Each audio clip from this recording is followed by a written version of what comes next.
Debes Tēvs, pateicos Tev par šo brīnišķīgo dienu, par šo brīnišķīgo laiku, kad mēs varam nākt Tavā tūmā, un kad mēs varam Tev piedzīvot, un kad mēs varam ar Tevi satikties, un kad Tu esi reāls katra cilvēka dzīvē. Paldies Tev, Jēzus Kristu, ka Tu esi reālāks nekā mēs elpojam, nekā šī pasaule, Kungs, ko mēs redzam. Dievs, Tu esi reāls mūsu sirdīs, mūsu dzīvēs. Paldies Tev, Jēzus Kristu, ka Tu atklājies mūsu dzīvēs, un ka Tu iemājoji mūsos, un ka Tu dzīvo mūsos, un ka mūsu miesa ir svētā gara templis. Paldies Tev, debes Tēvs! Paldies Tev, Jēzus Kristu!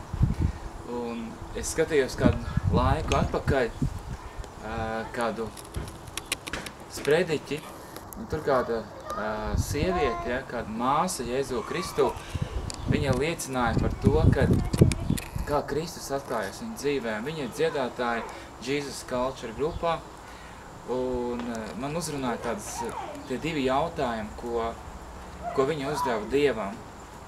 Un tas ir, cik stipri Dievs viņu mīl, cik stipri Jēzus viņu mīl, un vai cik stipri, cik spēcīgi. Un otrs jautājums, par ko Dievs domāja tad, kad Dievs viņu radīja. Un es domāju, tas ir svarīgs jautājums mums katram izprast to, saprast, cik ļoti Dievs mani mīl. Kā Andrejs Šapovalls teica tādu atziņu, kad mēs nevaram Dieva mīlestību tā teorētiski izprast, bet kad mums šī Dieva mīlestība ir jāizdzīvo. Un ka mēs to varam izdzīvot viņa klātbūtnē, kad viņš atklājas mūsu dzīvē.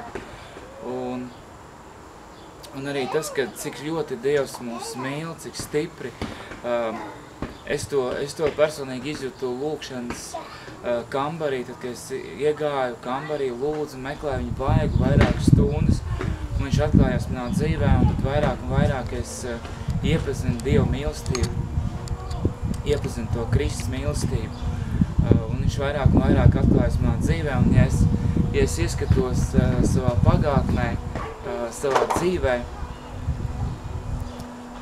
tad kur esmu bijis vislaimīgākais cilvēks esmu bijis, kur esmu atradis savu laimi viņa klātbūtnē, viņa tūmā. Un to nav iedevuši draugi, to nav iedevusi alkohols, to nav iedevuši šī pasaule, bet Dievs ir tas, kas iedod to laimi, viņš ir tas, kas iedod to prieku mūsu dzīvē. Un tāpēc es jūs vienkārši aicinu arī jums uzdot jautājumu Dievam, cik ļoti viņš tevi mīl, par ko viņš domāja tad, kad viņš tevi radīja.